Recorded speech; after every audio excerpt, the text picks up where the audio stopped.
ఈరోజు అందగాడు movie release అయింది. ఆ మూవీ కథ ఏంటో తెలుసుకుందాం. ముందుగా కథ విషయానికి వస్తే, పుట్టుకతో గుడ్డివాడైన రాజ్ తరుణ్ ఆర్జేగా ఒక కంపెనీలో పనిచేస్తుంటాడు.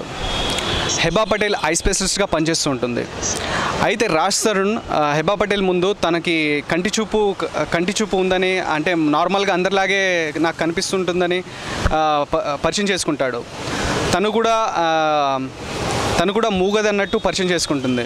సో వీళ్ళిద్దరి మధ్య జరిగే కామెడీ, వీళ్ళిద్దరి మధ్య జరిగే రొమాన్స్ అది లవ్కి, ప్రేమకి దారితీస్తుంది. సో వీళ్ళిద్దరు ప్రేమలో పడిన తర్వాత రాజేంద్ర ప్రసాద్ ఎంటర్ అవుతాడు వీళ్ళ లైఫ్లోకి.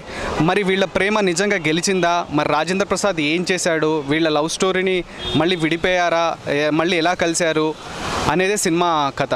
ఇక ఆర్టిస్టుల పర్ఫార్మెన్స్ విషయానికి వస్తే, రాజ్ తరుణ్ గుడ్డివాడి పాత్రలో బాగానే చేశాడు, కానీ ఇంకా బాగా చేసుంటే బాగుండేది. ఎప్పటిలాగానే ఆ రొటీన్ డైలాగ్ డెలివరీ అండ్ ఆ చార్మింగ్ ఫేస్ ఉంది, కానీ బట్ గుడ్డివాడిగా చేయాల్సిన ఫీల్ రాలేదని చెప్పాలి.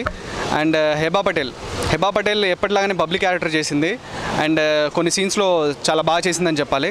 అండ్ రాజేంద్ర ప్రసాద్ గారు చాలా బాగా చేశారు. బట్ సినిమా కథలో పెద్ద దమ్ము లేకపోవడంతో ఆయన సీన్స్ అన్ని వేస్ట్ అయిపోయాయని చెప్పాలి. ఇక రాజశేఖర్ గారి ఫోటోగ్రఫీ విషయానికి వస్తే డిఓపి చాలా బాగుందని చెప్పాలి.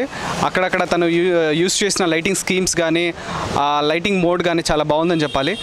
అండ్ డైరెక్టర్ వెలిగొండ శ్రీనివాస్ విషయానికి వస్తే, రైటర్గా చాలా సినిమాలుగా ఆయన వర్క్ చేశాడు. And Veligonda Srinivasarao first movie ఇది, ఫస్ట్ డెబ్యూట్ మూవీ.